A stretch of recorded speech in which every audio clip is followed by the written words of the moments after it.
canciones que dicen cosas serias. Quédate conmigo esta noche y compartamos juntos su... I'm Hector Saldana, the Texas music curator here at the Wittliff Collections at Texas State University, and we're here at our latest exhibit, The Legends of Tejano, which are the highlights of a collector named Ramon Hernandez. He is a music journalist and collector.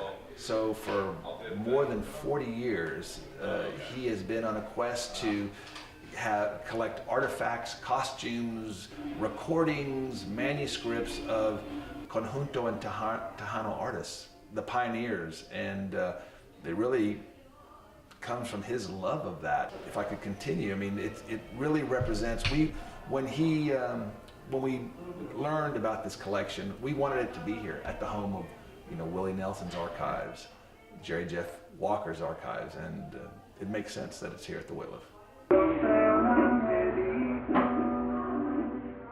I come at it more as a fan. I'm, the brand new Texas music curator. I began in October, so I got to visit the exhibit as it was being put together by Ramon Hernandez and journalist Joe Nick Patowski. So it began before my tenure, and so. But I'm blown away by it. For anyone that's ever been to like Graceland at Elvis Presley's mansion in Memphis, there's a back museum. There's two museums, but one of the buildings is filled with costumes and memorabilia, and that's what this exhibit reminds me of a lot.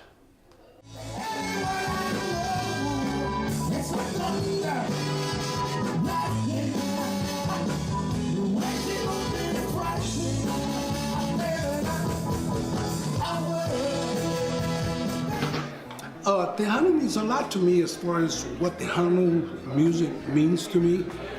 It's been my life. It's been my life.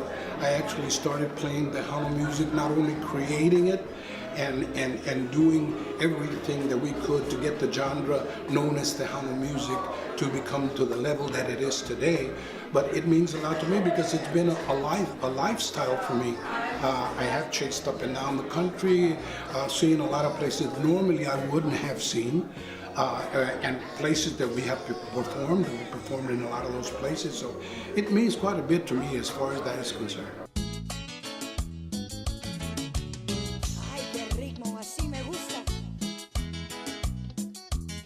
I'm so excited about the Legend of Tejano Music exhibit here at Texas State University, not only because it's very, very educational as far as the whole evolution of Tejano music, Chicano music, Tejano music, Conjunto music, where it all originated from. I even learned, I have my outfit here, my music here, as part of the exhibit, and I learned a lot of things when I came to see it, so I strongly urge the young generation, the parents that are watching, the grandparents that are watching, bring the young ones to come out here and see the different outfits, the music, how everything started, because we want to keep our culture, our music growing, and it's just a huge honor for me to be part of it. I'm super, super honored and humbled.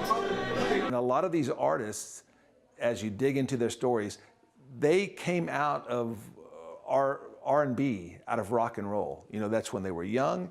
And then they sort of came up against different barriers, doors that were closed to them. So they sort of invented Tejano. So the fact that we have, that we're the home of materials from Willie Nelson. In other words, we have his songbook from when he was 11 years old. He was already writing songs. Or we have materials from Asleep at the Wheel.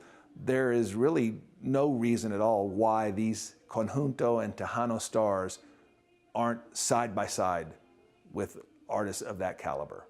Not a lot of people know about, the Hispanic culture in terms of music style and stuff like that. When you think of Hispanic songs, you think of like Selena and like just recently J Balvin, with all this songs that he's making. But you don't really think about, Tejano music as, being around for a long time. It's great that we have this exhibit so people that don't really understand the culture or don't really resonate with the culture, they get to dive in and learn a little bit more. And that's really cool.